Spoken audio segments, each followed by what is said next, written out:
Tak mi je žal kad budu danas nekoga od vas razmutili z vodu. Alo, Prika, tvoj je red da ideš u sirupe. A ne, ja sam si sve zapisao. Prekjučer je išel kivi, jučer borovnica, a danas je red na nekoga od vas. Čovječe, koncentriraj se.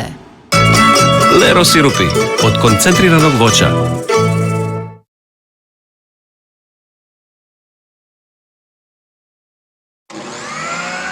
Odeja pa. A šta ostao od onolike jabuke?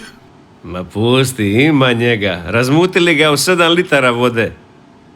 Sad mu je pala koncentracija. Lero sirupi od koncentriranog voća.